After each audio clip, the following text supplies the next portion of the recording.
In this episode of the Dr. Gabrielle Lyon Show, I sit down with gastroenterologist Dr. Ken Brown. What makes Ken so unique is that he combines clinical research with practical application. He still sees patients. In this episode, we talk about how the microbiome could be causing your weight gain. We discuss how your gut health could be potentially leading to later life threatening diseases, the things like Alzheimer's. We discuss supplements that will be helpful for the gut microbiome and so much more. As always, if you like this episode, please take a moment to share it, subscribe, leave us a review. And if you have not checked out the community, you can go to the website, drgabriellelyon.com, and join us. Because remember, friends, we are in this together.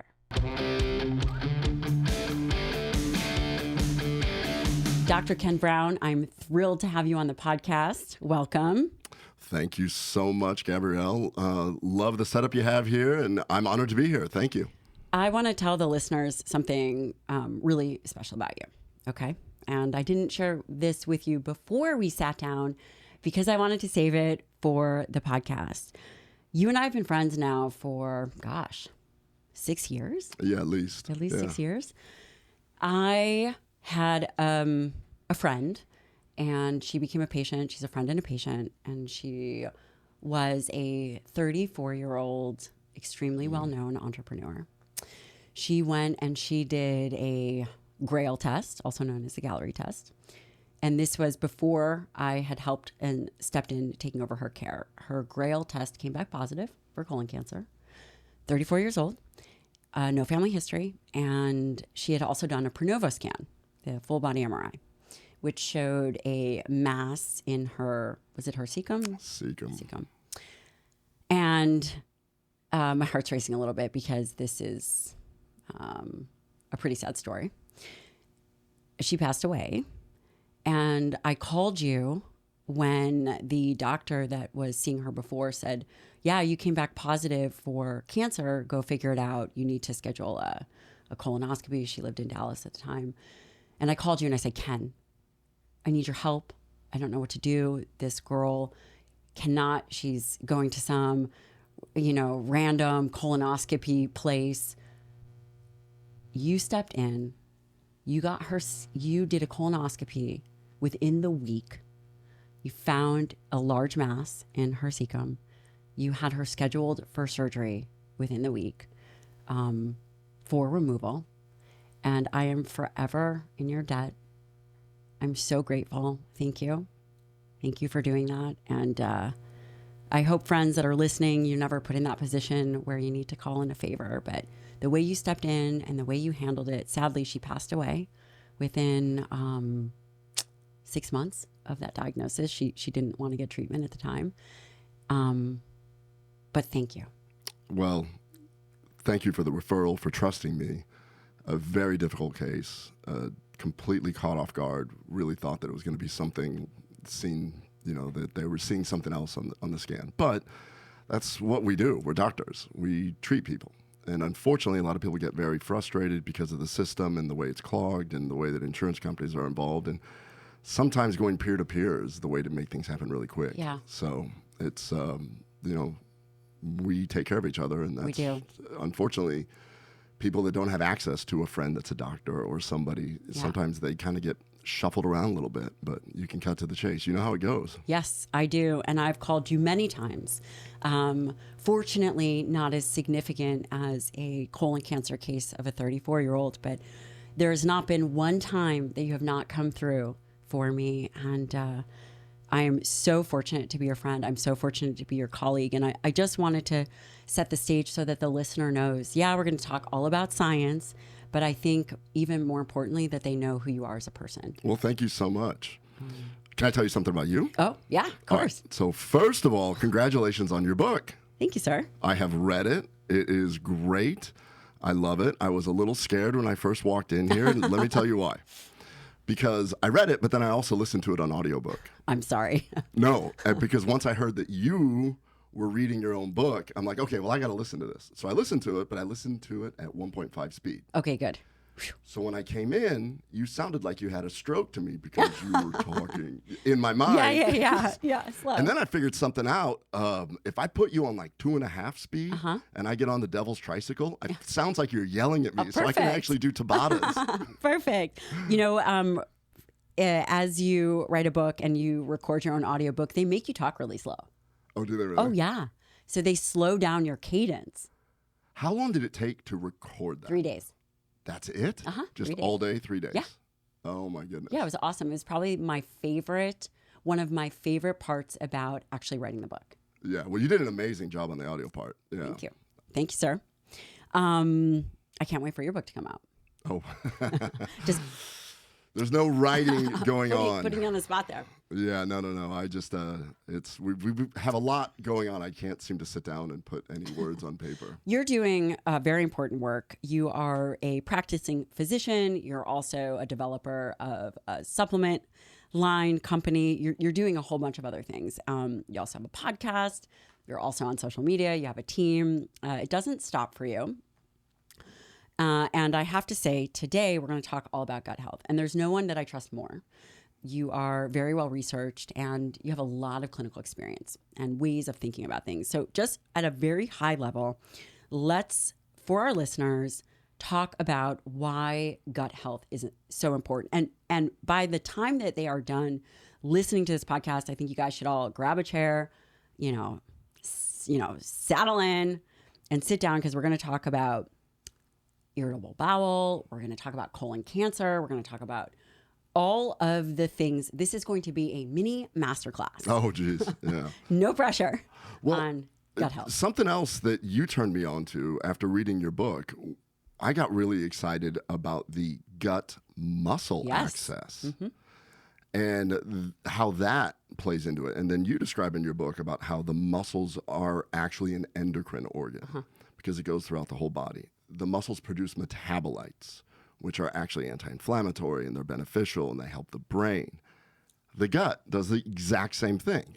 The microbiome, the 100 trillion bacteria that live in our colon, they produce metabolites. So when you were describing what the muscle is doing, the gut is doing something extremely similar, probably on a little larger scale because it's a direct one-to-one. And then the influence on the muscles is actually taking place as well. So if you don't have a healthy gut, we're going to go from this, but I just want to say that for your audience, if you don't have a healthy gut, you are actually struggling to have healthy muscles or actually maintain muscle. And this gets into all those things you were talking about, the myokines being released. And I mean, that is the language that I talk about. I talk about the metabolites and the cytokines and all that stuff. And this is going on in the muscles as well. And we have the ability to make sure that you can optimize your training regimen by optimizing your gut as well. I couldn't agree with you more. And we see that in the athletic population. It's interesting. As training volume increases, I have seen a precipitous decline in gastrointestinal health, whether it's because of permeability, whether it's because of stress. But the overarching theme is, I think that we could safely say, the healthier your gut is, the healthier your muscles will be. It is this full interconnected organ system. You know, we talk about different organ systems in silos, but they're all connected, especially by myokines, metabolites. And that is where gut health is, from my perspective, even the first layer before we even get to muscle health, right? Because of absorption of nutrients, because of the postbiotics, because of the way in which gut health influences everything else. Absolutely. I mean, I'm a little bit biased. You don't say as a practicing gastroenterologist. But all health begins and ends in the gut. I mean, when we think about it, we take in the outside world and we bring it into our gut. We have all these influences on our body, but you have total control of what you're putting in. And what you put in can either benefit your gut or harm your gut. And when we're talking about gut health, I think of it as different places. I think of the direct aspect of, are you causing gut inflammation through various things? Just direct inflammation, poor diet, antibiotics, whatever. And then, are you taking care of your microbiome? So when we talk about gut health, it's almost easier to start with the microbiome and then work your way up to the pathophysiology or things that can go wrong in the gut, because if you don't have a healthy microbiome, then you're kind of starting at a bad spot already. Really quickly, I'd like to take a moment to thank one of the sponsors, and that's Fatty 15. You've heard all about essential fatty acids, and Fatty 15 is a new fatty acid, the first one discovered in the last 90 years. And let me tell you, essential fatty acids are critical for health and wellness. We've all heard this, of course, but Fatty 15 is unique. So it's a carbon 15. And by the way, it is going to be helpful for cellular aging. The reality is we're all getting older, but there are ways and things that we can do to combat the destruction and impact our lifestyle has on our body and our brain and our mood. Fatty 15 is one of those supplements. Fatty 15 is amazing and it's extremely potent. And by the way, you will not be burping up Fatty 15 because it is tasteless and odorless, which also makes it amazing. Fatty 15 has great research behind it, which again, I think is extremely valuable. So a lot of different supplements on the market. I'm only bringing to you supplements that I love and use myself. Fatty 15 has helped me with energy. I'll let you know about aging next year, but Fatty 15 is an amazing product. I think that you're gonna love it. Go to fatty15.com/Dr. Lyon. That's fatty15.com/Dr. Lyon. And no surprise, you will get 15% off on your first 90-day subscription. Now, back to the episode. How diverse is the microbiome? So for example, let's say you and I have the same diet. How diverse will my microbiome be versus yours? That is really interesting because there's other factors that get into play with this. What we do know is that the microbiome can be similar in different regions of the world where the diet is very similar and the lifestyle is similar as well. So like if you go to Sardinia Islands and things like that, where people talk about these blue zones and whatever, the microbiome appears to be somewhat similar. But due to other lifestyle effects, exercise, sleep, if the diet is the same, we think it's the same, but are you opening a package? Am I actually having whole food? Plays a big difference. And then how that plays out in relation to the epigenetics, meaning what does your microbiome do for you? What does it do for me? You and I are 99% genetically identical. We could be 90% different with our microbiome. And what does that mean? Say that again. So we are 90% identical as humans. So you and I are 99% identical 99%. in our genome. Okay. People don't realize is that the microbiome, the 100 trillion bacteria, 1,000 species, actually has its own genome. So the genes that they produce are 100-fold more than what you and I are producing. Two people genetically identical as humans, completely opposite with our microbiomes. They've been proven that this is where the whole concept of fecal microbial transplants coming in, how the microbiome right now truly is the new frontier. People talk about it, you hear about it, everybody's trying to jump on this bandwagon, but the reality is it really is a new frontier because we have not really figured out how to completely control it. How long have you been studying the microbiome? So I was doing clinical research for 10 full years. So the history of this started when I was doing pharmaceutical research. And it was at that time that the whole concept of bacteria creating some disease, meaning IBS, could be the root cause of all this. And that led to the development of a drug called Xifaxan. Which I think is an incredible drug. I'd love to hear your perspective on that eventually. Yeah, the story behind it is just very interesting because that's how I started going down the path of developing something natural. Basically, when we were doing the research, they were going for FDA approval on irritable bowel with diarrhea. And irritable bowel syndrome in my world, when I went to medical school and residency, IBS, if you scope somebody and the blood work was normal, it's in their head. I remember something, it was actually considered a disease of hysteria. Yes, very, very similar to back in the 80s when if somebody got an ulcer, actually prior to that, if somebody got an ulcer, it was believed that you have too much stress in your life. You're working too hard. You have an ulcer. Then in 82, I believe, discovered that a bacteria was causing it, Helicobacter pylori. That is the same paradigm shift that took place when I was doing research about 12 years ago, where Dr. Mark Pimentel had discovered that something very similar was happening. IBS is not just a functional problem. It's not just something in your head.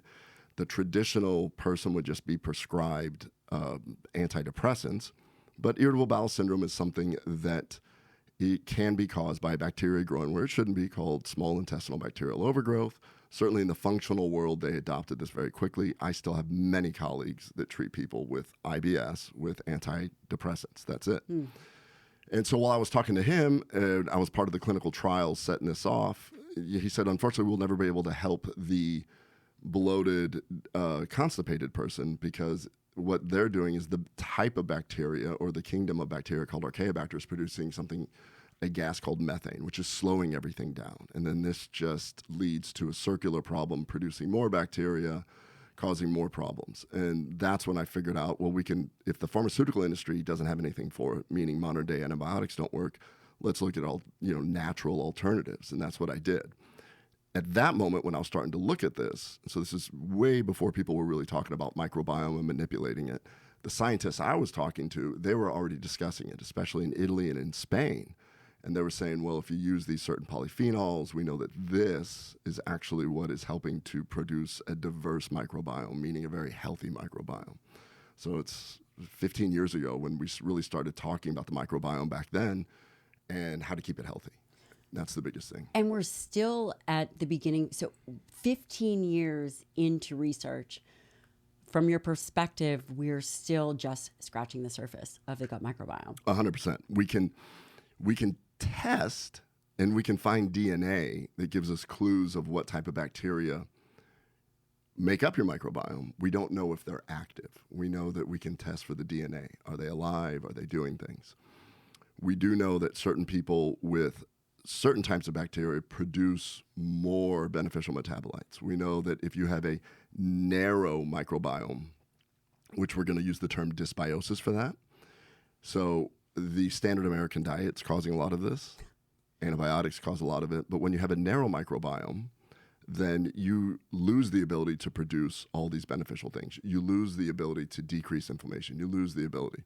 Equivalent in your book, when you have fat infiltrating the muscle itself doesn't have as much ability to produce all those beneficial things.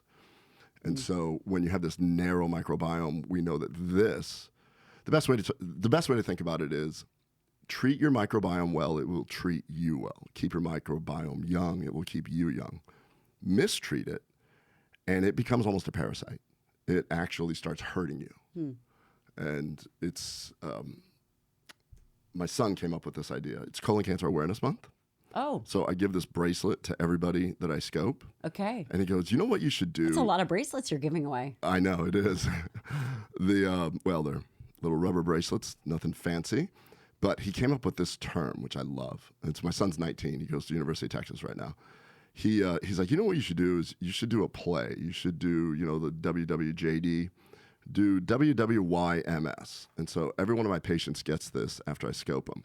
What would your microbiome say? So that I tell them, so that when you leave here and you're really hungry and you pull into the Burger King or the McDonald's or the Whataburger. Nobody listening does that. Yes. Look down and go, what would my microbiome say about this? Because it's that important to keep it healthy. And we don't think about that. That's very enlightening. I have a few questions for you. For example, are we born with a certain microbiome? And if so, are some of us born with a more advantageous microbiome?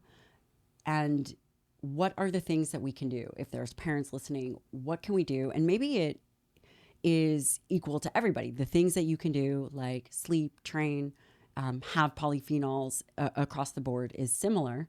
What would you say the foundational aspects of microbiome health are? Well, that's a kind of a two-part question, but that is a great question.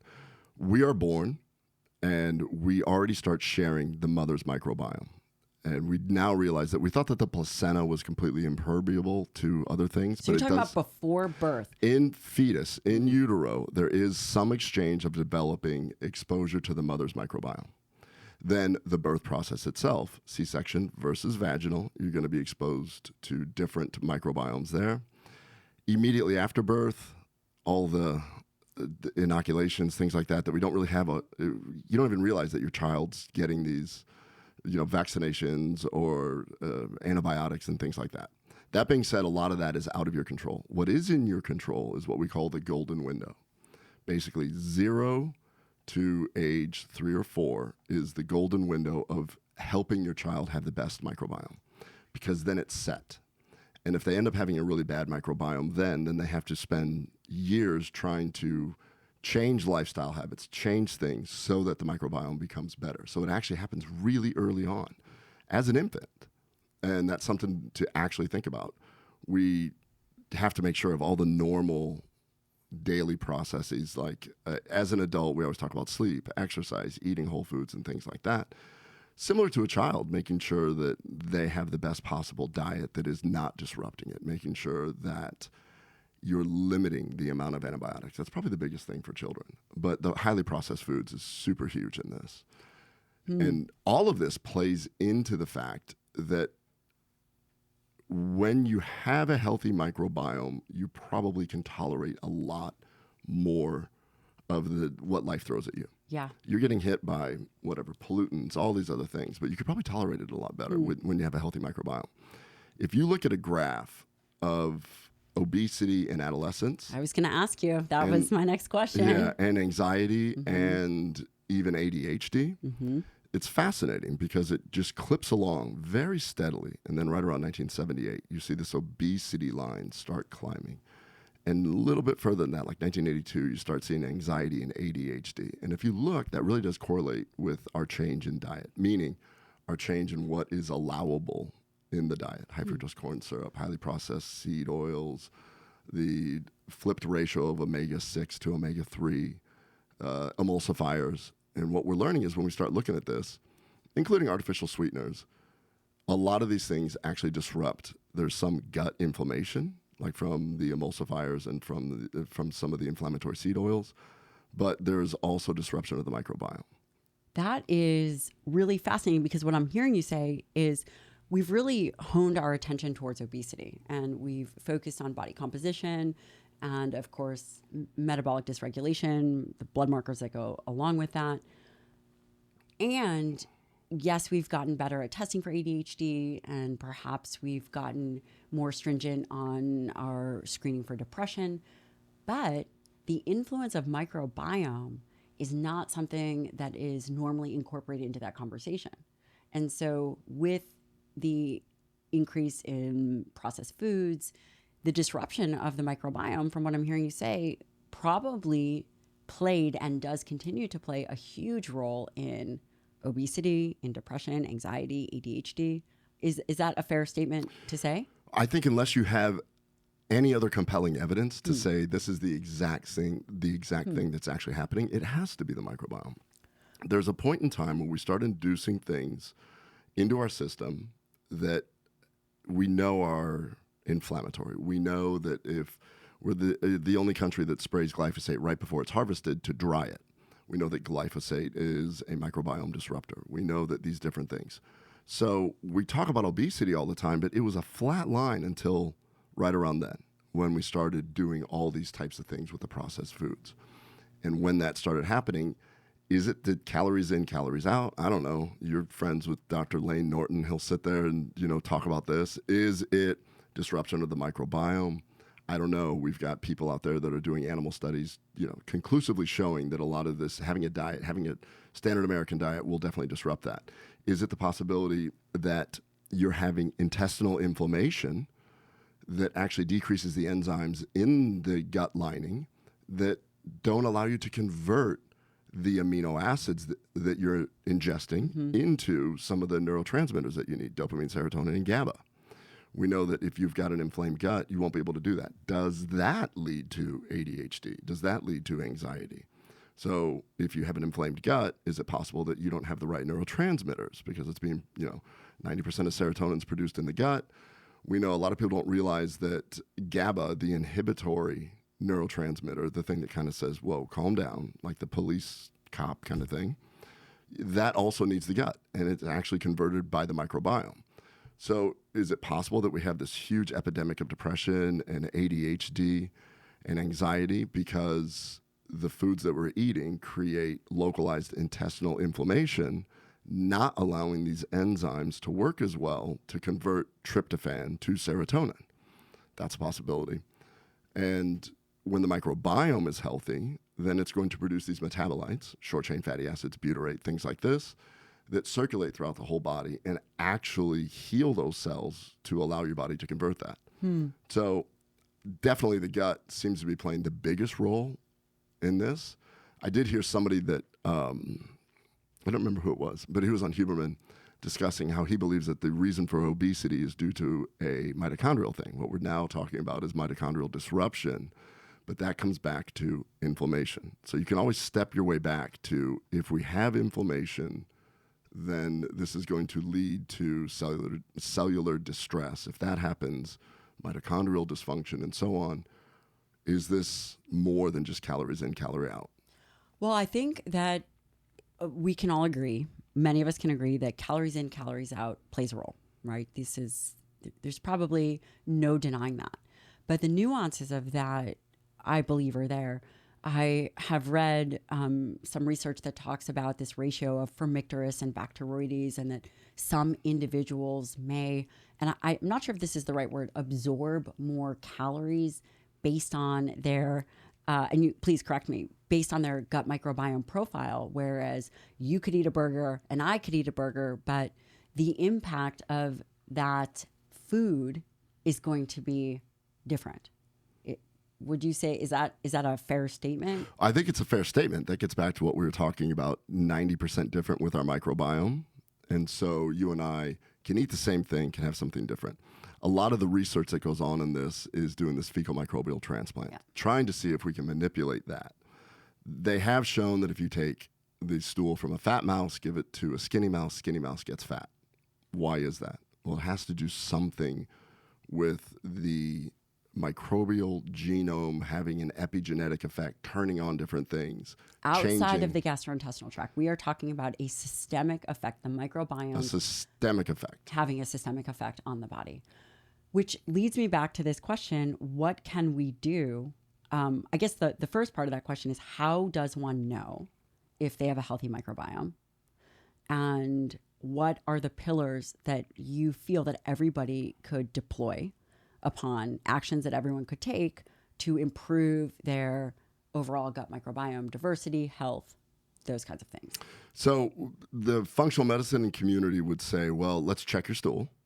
And how effective, and what is the efficacy of these tests? I think it's been best described as, we have the ability to test this. Doing something about it, the science quite isn't there yet. And so there's a lot of companies, there's so many. In fact, I wrote an article for one of the news outlets about at-home stool testing. This has become a big thing. People can just order it online, they send it in, then they get a report back. Well, what do you do with that? It's lots of information that's interpreted. Well, maybe you should have more of this supplement, more of this supplement. But the reality is, we don't really know if changing the ratio of one particular thing. Here's what we do know, and this is based on human trials. If you protect your microbiome as much as possible, meaning protect it by getting proper sleep, trying to avoid stress, avoid antibiotics, and try to eat a diet that is not highly processed, and then you feed your microbiome what it wants. And everybody talks about fiber. Recent study just came out. We're comparing large complex polyphenols to inulin, which is kind of the gold standard fiber.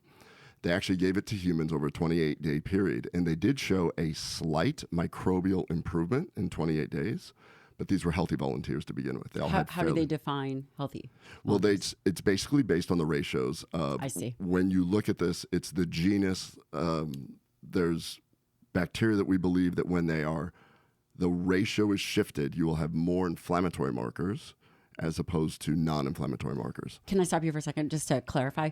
Inflammatory markers like HSCRP, are we talking about calprotectin? Are we talking about zonulin? What kind of inflammatory markers are we talking about? Most of these studies are looking at the cytokines. Cytokines? Yeah. Okay. So blood cytokines? Blood cytokines. Like interleukin-6? Exactly, okay. Yeah. So like interleukin-6, TNF-alpha, things like that. And what they can show is that you're going to have higher ratios of that. There's lots of really cool stuff now where we're looking in the anti-aging world about keeping your microbiome young, and then you can actually stay young, because when they look at, what are they called? Super centenarians, those that make it past 95. I think that's the term. When they analyze their microbiome, it's similar to somebody that's much, much younger. In every other study across the board, from fruit flies to rats to humans, as we age, our microbiome changes and it becomes less diverse. And when I say less diverse, it basically means bad bacteria seem to go higher and good bacteria seem to come down. And which ones are good and bad is kind of irrelevant because we've kind of clumped them into these two different things. Certain bacteria produce more of the anti-inflammatory metabolites. Other ones actually produce inflammatory metabolites. So we know that as we age, this is going on. Now, is it because the microbiome is becoming less diverse and we're aging quicker? Or through the aging process, are we not taking care of the microbiome so it will follow? Kind of chicken and the egg sort of thing. But knowing that the people that make it to 95 have this very robust, diverse microbiome, we know that that plays a key role. And so protecting the microbiome. So feed it what it wants, protect it. And then the lifestyle stuff, the beauty is it's everything that's in your book. It's get good sleep, eat whole foods, get exercise. All of those have been shown to improve microbial diversity. Your microbiome has its own circadian rhythm. So if you're disrupting your sleep, like being on call, and we know that that definitely affects it. We know that for those people that do shift work, it definitely affects their life expectancy. And it could very well be because it keeps disrupting the microbiome. Talking all things digestion, it made a lot of sense to bring in one of our sponsors, that is Ned. Hello, Ned. When you think about digestion, you have to think about rest and digest, the parasympathetic nervous system. And of course, what does that require? It requires you to be chill. That's exactly why I love Mello, hence the name Mello. It has 3 different forms of chelated magnesium. It has L-theanine, it has GABA, it has other amino acids to help chill you out. If you want to have a great night's sleep and you want to be able to rest and digest your food, then you have to check out Mello. It tastes great, comes in a cute little packet if you so choose those. And by the way, you can get yours at helloned.com. That's helloned.com, and they have Mello Magnesium. You'll get 15% off if you use my code Dr. Lyon. That's HelloNed, 15% off. Use the code Dr. Lyon. Now back to our episode. We have to reevaluate the way physicians go through training. Yeah. I mean, for those listening, physicians, depending on your specialty, will be on call every second, third day for 24 hours. Yeah, fortunately, I think everybody is at a stage of their life where they can handle it. But if you continue that throughout your career, I think that that's really where it starts affecting it. You said something that I just want to bring attention to. You said protecting your healthy microbiome, which makes me think, I think in terms of muscle. And basically in midlife, you can always build muscle, but really maintaining the health of skeletal muscle is key. As we are young and you're working out and you're moving and you're building your tendons and you're training, the health of skeletal muscle, one would argue, hits kind of a pinnacle at 30. And the key is to maintain that strength and power output to avoid this decline. It makes me think the microbiome is almost a parallel organism or parallel organ system in and of itself. How influential can we actually be on the gut microbiome? And does one need to, much like the maintenance of skeletal muscle, continue to do those things? So for example, if you were to completely shift your diet and you were to do that for 3 months, what kind of influence in a meaningful way, if someone is listening to this and eating a standard American diet or is struggling with obesity or being overweight, what kind of meaningful influence can they have on shifting the microbiome, and how long does that last? Or is this such a dynamic process that it is something like your bracelet that one has to do every day? It's a very dynamic process, and it's fairly easily done. The problem is that when people on January 1st, I have a whole clinic full of people that would come in January 1st, and they're like, I don't know what it is. I've turned over a new leaf. I quit eating fast food, and I'm eating all whole food. Many of them are like, I'm going to go vegetarian. And they'll come in, and they're miserable. And part of the issue is that not only is it the increase in fiber and things like that, but what's happened is you don't have the right microbiome to even utilize the nutrients that you're giving it. And so what I try and tell my patients is think of it that you have to have the right microbiome to unlock the capability of the fuel that you're giving it. It's like trying to gas up a Tesla. If you're giving it the wrong fuel, or vice versa, if you pull a big diesel truck up to a Tesla station, you've got fuel, wrong microbiome. You might have the right microbiome, but you keep disrupting it with the wrong fuel. So it plays such a big role because once you can get to the point where your body really tolerates it, which is why I think you're saying when we talked earlier about how microbiomes can be very regional, because everybody's microbiome starts to tolerate this recurring diet that isn't all over the place. Like, here, standard American diet. I have a lot of patients that'll come from wherever. I had an Israeli person that's like, this is crazy. He's like, my gut's all messed up. He goes, everybody at work, they want to go have Mexican today. They want to have Chinese tomorrow. They want to have that's whatever. Interesting. Yeah. Okay. And he said in Israel, he's like, it's a very standard version of a few things. It's more of a Mediterranean style diet. So yes, you definitely can change the microbial profile, but a lot of times people get miserable In the process because they're not ready for it. They jump all in. So it's kind of an ease-in process. Once you have that, we do know with human studies, within 28 days of taking in this particular case, it's not so much a diet study, but making sure that they're feeding it specific things like large complex polyphenols.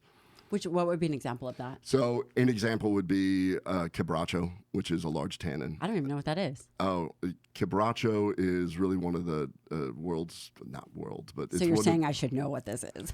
No, you shouldn't, because Okay. it's one of the things that I studied way back when. That was one of the few things I found that could actually decrease methane when I was describing this study earlier with Dr. Pimentel. That's how I went down that path and discovered that we were using quebracho colorado as a food source for cattle to decrease methane production because it was being produced by the same archaeobacter that is happening in SIBO. That's fascinating. But the study that was done was 28 days, giving healthy individuals 2 large tannins, quebracho and chestnut, doing microbial analysis first, and then checking it later, and then checking metabolites first and checking it later. So what's really cool about this is that there was a slight improvement in the microbial diversity, but they were already healthy. So keep that in mind. This was healthy volunteers, but there was an exponential increase in the metabolites. Which like is the butyrate. metabolites that are, I had a good friend of mine, Suzanne Devcoda. Do you know Suzanne? Mm-hmm. She actually is at Cedar Sinai. She heads up the Microbiome Institute. Oh, okay. She's pretty amazing. And she was talking about that it's really not about the gut microbiome, the bacteria. It's about the metabolites that they produce. And it's about the metabolites that the foods that we eat, like, for example, a kombucha. It's not about what's in the kombucha. It's about the metabolites in the kombucha, or the metabolites that are leveraged by the gut microbiome. Yes, and so the side note on that, what we don't know is that can you take these metabolites and will they actually be absorbed or will they be destroyed? That's one of the questions that are still kind of out there. But it's the metabolites are everything, and the metabolites are this new place, and people are, like all things, somebody will discover something and figure out, oh, well, butyrate's a great example. Oh, butyrate's good for you. Okay, let's make a supplement and put butyrate in it. Well, as it turns out, it gets destroyed. It tastes horrible. It doesn't really bump the actual butyrate, and it's a dynamic thing. But once you start making these changes, you only need a little bit of improvement to actually have these metabolites. And it's not just that. So a study was done with one of our PhDs that we work with, where she did an in vitro analysis where she put these large same tannins. She did her thesis on tannins, in case you want to hear the same theme. She's like the world's biggest expert on this. And the tannins are the compound that's in the chestnut or the other... Chestnut and the quebracho. Quebracho. Tannins, all right, so polyphenols are the molecules that make vegetables and fruits colorful. That's what gives them their color. That's what makes the Mediterranean diet healthy for you. What people don't realize is that polyphenols is just this big umbrella term. And there's all these different types of polyphenols that fall under that category.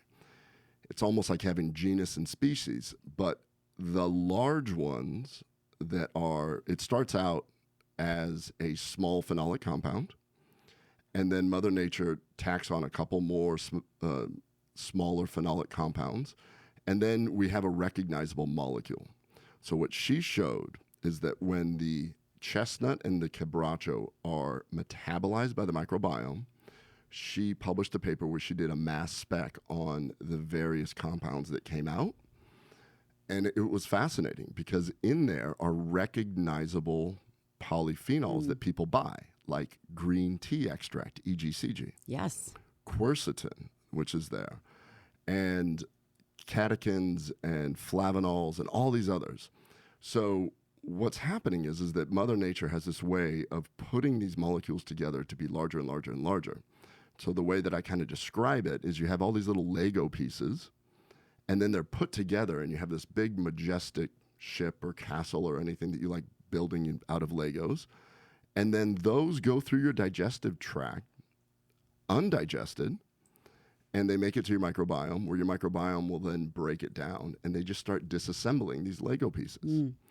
And it's these smaller pieces which then can help to break down the different compounds that we're eating and things like that, which may be one of the reasons why the diversity, it's very important, but if you're feeding it what it wants, then by breaking this down, then you're going to get the benefit of all these other things that are going on. It's these metabolites that are happening. So not all polyphenols are created equal. So I'll have patients come in and they'll be taking 5 or 6 things over the counter when if you have the right microbiome, then you can just take a large complex polyphenol. If you don't have the right microbiome, you're probably wasting your money. A lot of different supplements that we talk about. Oh, this is a whole separate discussion because I haven't really been able to figure this one out yet. We know that there's so many things that are poorly absorbed. Quercetin, berberine. I mean, you name any one of these things, they're all poorly absorbed. Everybody's trying to figure out, oh, we have a highly absorbable version of this. There's been some recent data about people having these very highly absorbable curcumins, but we're also seeing in my world liver damage from people taking curcumin supplements. Why is that? It could be that we're really not supposed to be absorbing these. We're supposed to be giving them to our microbiome that then breaks it down. That's actually into the beneficial thing. That's a whole. It's a whole separate deal because in the supplement world, everybody's trying to figure out how to make things more absorbable. And maybe they're completely missing the mark that it's not actually the curcumin, it's the metabolite that the curcumin produces from the microbiome. Basically, the next advancement in medicine, the way I see it, I'm sure the way that you see it, is that we can actually identify and prescribe certain kind of nutrition plans and certain foods based on an individual's gut microbiome? Or do you think that that is unnecessary? No, I think it would be fantastic if we could sit there and look at this and have an idea of what it is. It may be one of the reasons why some people just completely love certain diets and they do well with it. I believe that to be true. My son said this. He's like, is your son going to be a gastroenterologist? No, my son is not going to be a gastroenterologist. Astronaut. He just happens Astronaut, to be, maybe. He's in the College of Engineering right now. So he just happens to be a very insightful, good kid, and they've watched their dad come home and can't turn it off ever.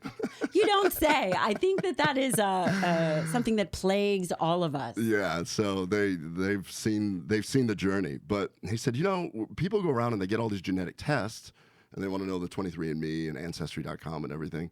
He's like, doesn't it seem more likely that they should kind of figure out where their true origin was and what they ate in that area? And meaning that there are very healthy people that they could only eat plants in this area, and that's what they did. Is it possible that they evolved in a way where that is? There's people over here that really had a higher meat source, and they did really well with that. So is it the microbiome? Is it the genetics? Who knows? But it's kind of interesting. I frankly agree with you, and I've thought a lot about it because the thing that divides us more than anything, aside from politics, is nutrition. Isn't it funny? It is funny. And we have built these concepts based on foundational truths, as if everybody is equal. For example, it takes 2.5 grams of leucine or 30 grams of dietary protein to stimulate muscle through this mechanism called mTOR. We can safely say that looking at skeletal muscle, that this is the trigger point. Now, the question becomes, how come certain nutritional patterns work really well and for many people, and I would say, probably 90% of the population will do really well with reducing carbohydrates and increasing their fiber and optimizing for dietary protein. But I can't help but wonder and think about, which goes to your point, and I have thought about this a lot, that there are certain individuals that may do really well being vegetarian or vegan, and it completely transforms their life. I believe that it all has to do with the gut microbiome, and that there's early studies that would indicate potentially that the gut microbiome can produce some of these amino acids that are actually essential amino acids, that flies in the face of even the term essential amino acids. Yeah. And that if we can pinpoint who does better, and I guess it's trial and error, but if we could be more evolved in that clinical decision-making or help guide people, then I think that the health trajectories would improve. Yeah, I think it can only improve because we know that these metabolites, well, let's look at your world. So you're familiar with myostatin, follistatin. Mm-hmm. So we know that a metabolite from amino acid tryptophan that isn't absorbed gets converted to IPA, which is indole-3 propionic acid. Well done, sir. Thank you. We're kind of all over the map here. So this is, I'm stepping on some stuff I haven't thought about in a long time. So, an IPA has been shown to increase follistatin, which decreases myostatin. That's right. So now we've got a model of how this could act. Your microbiome can directly affect muscle growth just on that one aspect. Yeah. We know that butyrate actually decreases the inflammatory response and can sometimes increase the stem cells with other muscle fibers which are nearby. So there's like another example. We know that inflammation in itself makes muscle growth difficult. Mm-hmm. So we have all these different things that play into it. So if you can decrease the inflammatory aspect in your entire body, then the gut plays one of the biggest roles to do that. So you talked about the large polyphenols. Takes 28 days or so to maybe in one study. But it's probably, if we were to give a number to think about, like a gut reset, I'll just throw that out in a silly kind of term, but a period of time that someone should think about potentially moving the gut microbiome in a meaningful way based on oral intake. I'm not talking about exercise, which probably has immediate, albeit short-lived kind of influences. The large polyphenols, are there other things that you think that all individuals should ingest to improve, and I know we just have to say this cautiously, improve their gut microbiome, because again, baseline everything is different for everybody. Mm-hmm. Are there other foods or things that you think that people should all be using, whether they are fermented foods? And I know this kind of moves us into small intestinal bacteria overgrowth, because things like fermented foods might not be good for someone that has small intestinal. For some people. Yeah. Are there? What's interesting about fermented foods that I love, as opposed to just traditional probiotics, where that's a whole separate hairy world, but the data is pretty soft on whether they're actually better than placebo long term, at least in my world. When I go to my studies, when we go to conferences and things, long-term data shows that probiotics probably are traditional are probably equivalent to placebo, just straight up. But as I tell all my patients, if you get a benefit from it, then you're having a benefit from it, and that's all that matters. But what we do know is that with fermented foods, especially those like kimchi and sauerkraut, we know that the probiotic or the bacteria inside is protected by an insoluble shell. And so I really like those a lot, because now you basically are writing insoluble fiber with fermented food down.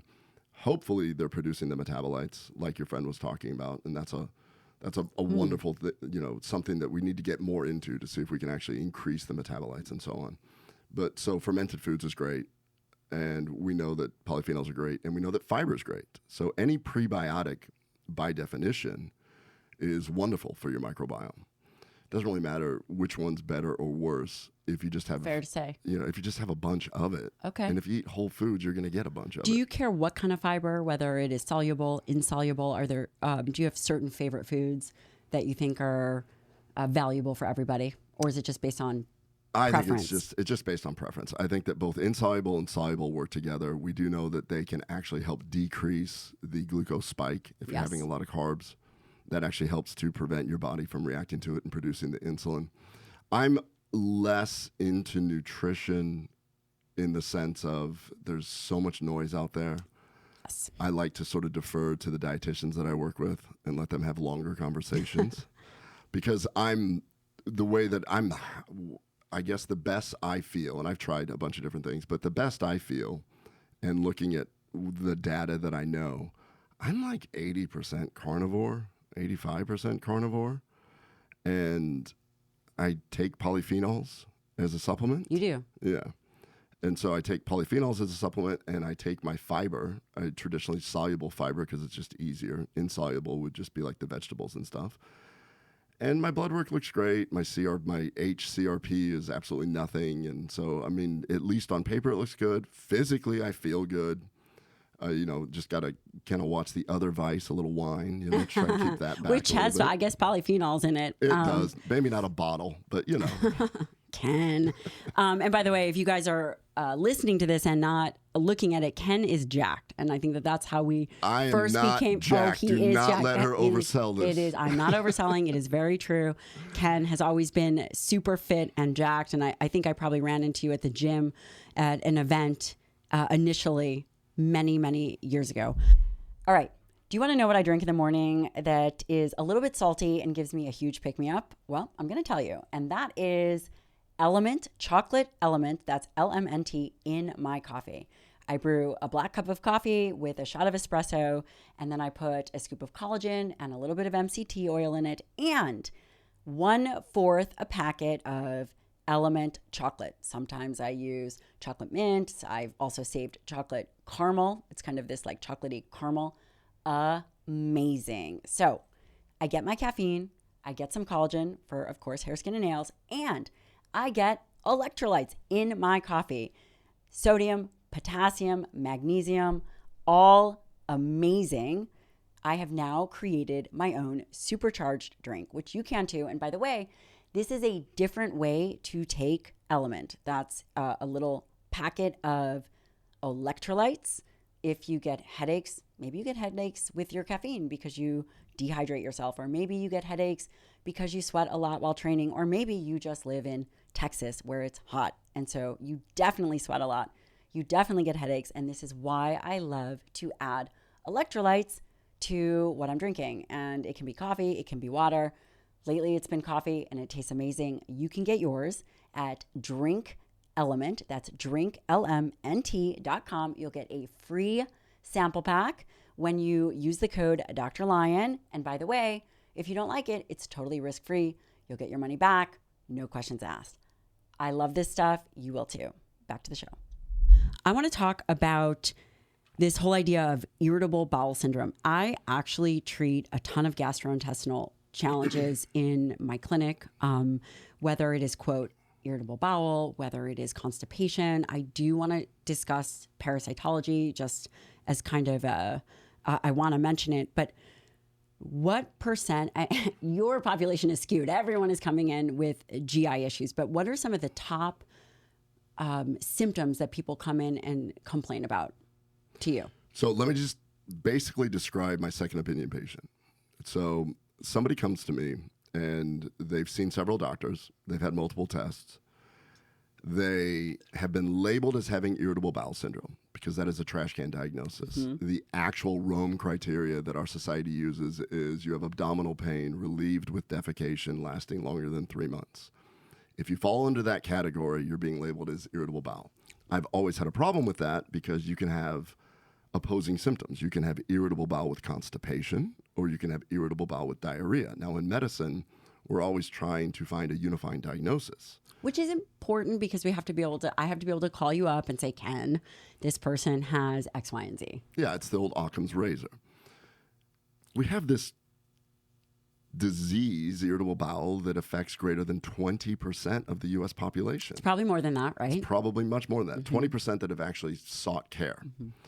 And they have opposing symptoms. That's always bothered me. That's why it was so exciting when the concept that Dr. Pimentel figured out, which is bacteria causing this. If the bacteria produce hydrogen sulfide, you will have diarrhea. If the bacteria produce methane, you'll have constipation. That's an aha moment for me because all these people are coming in. Now, the questions that I ask my patients is, by the way, I know that you have these gut issues. Are you bloated? All of them bloated.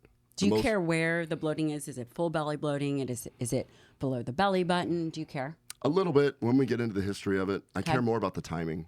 Are you bloated 20 minutes after you eat, 30 minutes after you eat? Are you bloated more when you eat carbohydrates? Are you bloated in the morning when you wake up?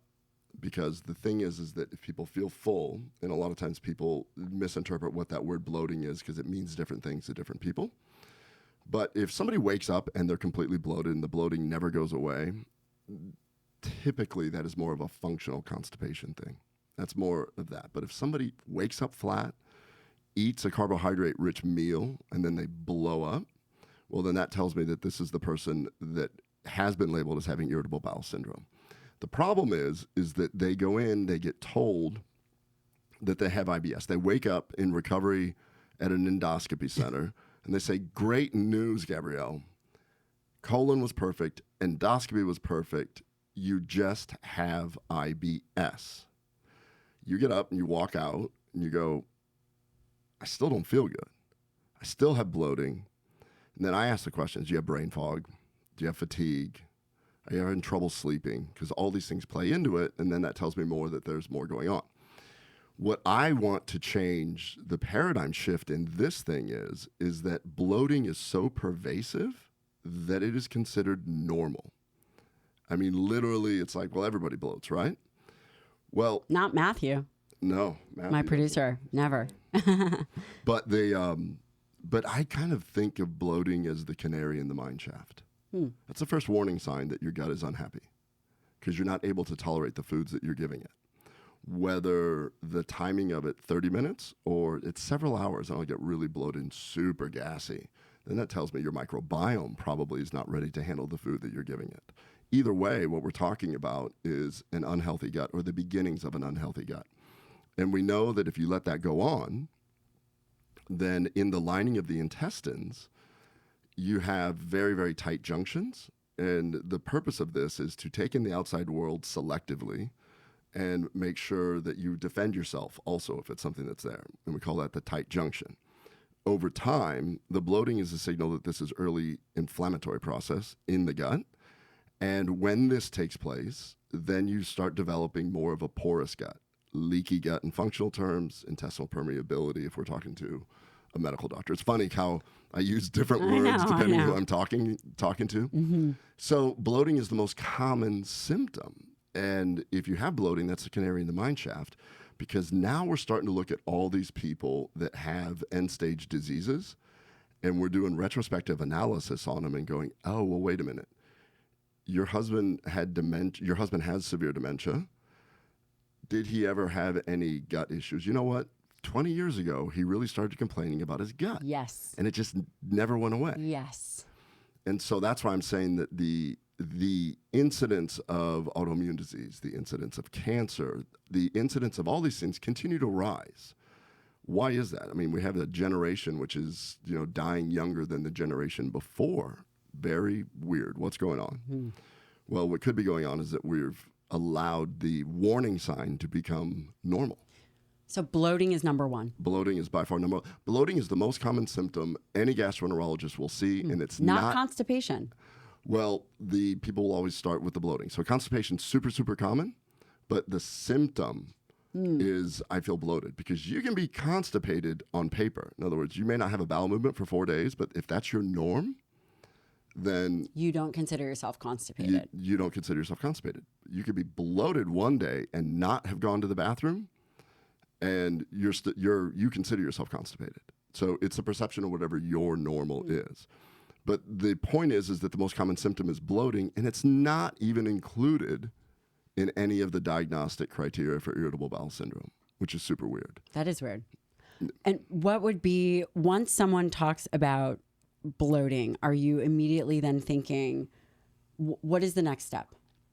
Are you thinking, okay, well, let me see how advanced I hate to use the word disease, but how advanced is the disease? Do we need to start looking at zonulin and calprotectin, or what is the first step after someone comes in and says, Dr. Brown, I'm bloated? Hate to be really boring about this, but the history. Give me a history, like what happened. So somebody comes in and they're like, I've had diarrhea. I'm like, do you get bloated after you eat? I do. I guess I'm a little more gassy. Yeah. When were you last normal? What do you mean? I'm like, when do you last recall not having issues? It's like, oh, funny you bring that up. It was after I got food poisoning. Yeah, it's right before I had my honeymoon. And then I had my honeymoon and I got sick. We were in the Dominican Republic and I've never been right since. And that is, so a history of that. Now I'm making a sharp turn towards, okay, let's worry about bacterial overgrowth. Somebody that has said, I've had absolute issues my entire life. And do you wake up bloated? Yes. Do you feel like you can go to the bathroom? No. Do you spend a lot of time on the toilet? Whatever. Then we start talking about childhood if they've had stuff for a long time. Oh, now we're dealing with functional constipation, possibly pelvic floor issues. Okay. And then you start going down that route. And so everything in the history to me just sort of dictates what the next test is going to be. Let's talk about small intestinal bacteria overgrowth because it is so pervasive. And when I was looking at some of Pimentel's research and some of the research, he really pointed out that something happens and you and I were talking previously, right before we started recording, that 1 in 9 people that get food poisoning, whether it's Campylobacter or I think that there are 3 other main bacteria that cause food poisoning, those individuals, 1 in 9, and I think it's higher. You'd mentioned that it would be higher. I think it's significantly higher than that. Yeah. Will get small intestinal bacteria overgrowth. And if that is left untreated, then it becomes an autoimmune disease.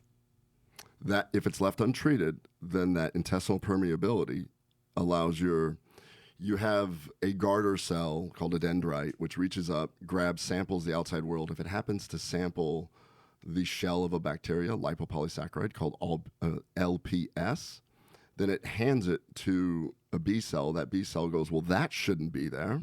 Let's call the troops in. And then they call the troops in, turn on the inflammatory cascade, cytokines, recruit more white blood cells, and now we've got our immune system, which is turned on. But it's not really fighting anything, meaning it's not really, you can't go into the lumen and get rid of the bacteria, but the bacteria is constantly pinging the immune system. Well, people that are genetically predisposed, that heightened immune system eventually will find its way to the thing that causes RA or celiac disease or Crohn's or ulcerative colitis. So the model of what about Hashimoto's? 100%. Okay. 100%. I want to pause here because this is really important. We're talking about gut health. We're talking about small intestinal bacteria overgrowth. We're talking about the triggering effect of a bacteria like food poisoning. And it sounds like it could really be anything. It could be any kind of gut dysbiosis, but we could just pinpoint that something happens that creates this insult in the gut, and then it triggers the rest of the body to have a flare up of whatever that person is genetically predisposed to, whether it is Crohn's or Hashimoto's, which is thyroid or rheumatoid arthritis, that the canary in the coal mine or the linchpin is really the insult to the gut. Yeah. So over time, we think that's one model which can lead to autoimmune disease. Probably leads to all kinds of other diseases. Yes, sir. Because it's inflammation. But we come back to the same thing. The other thing is when we're talking about sampling the outside world, the cells that they get turned on, they actually, once it hits a mast cell, one of the white blood cells that can release histamine and different other things, it can actually touch the enteric nerve, which goes directly to the central nervous system, which is why many people have brain fog, fatigue, things like this, anxiety, when their gut isn't right, because there's a direct connection. More so, the indirect is through the vagus nerve, but we're talking a direct connection, cell to cell. It goes all the way up, and you can have this brain-gut connection going on. And so that's possibly contributing to the dementia later in life. But it's all tied in, which is what we're just learning. The more and more we learn about it, the more that it's all interconnected. And do you test for small intestinal bacteria overgrowth? I do want to hit this because there are tests like antiviculin tests, and this idea that then shows that there's this autoimmune component directly in the gut that then can cause chronic constipation if small intestinal bacteria overgrowth gets out of hand and then causes this autoimmune response, ultimately affecting these viculin, right? So viculin, you should probably explain it better than I. Antivinculin antibody is what they're testing. Because that is, as I understand it, part of the motor units in the gut that helps with motility. So when we talk about SIBO, we're really talking about a motility issue. What's going on that allows this bacteria to keep growing? Why can somebody show up with years of this problem? The model is that some insult happens. Dr. Pimentel's research in the lab that he has, they're really looking at, I mean, he's very academic, which I love. So it's you need a breath test. You need to check this blood work. The SIBO breath test. The SIBO breath test. The Trio Breath Smart is his particular one that he's involved with that company. And you need to check everybody for these autoimmune panels. What ends up happening is that when your body fights an infection like Campylobacter, the antibodies produced to kill Campylobacter happen to be very similar, or the antibody happens to fit. It's like a lock and key mechanism. It happens to fit very nicely on vinculin, so it's an antivinculin antibody, and it makes the vinculin not work. This is the equivalent of having two telephone poles, and you're supposed to conduct an electrical current between the two, but you shut off one, so the current goes here and then just stops. And now there's no current to the next one, and there has to be an alternate route to keep that going. In that area where it's shut off because of the antivinculin antibodies, then bacteria can start to grow. And that's the model of having recurrent bacterial overgrowth, which is very hard to get rid of. So I don't always do that. I get people that have already spent a lot of money, and I like to just get the history.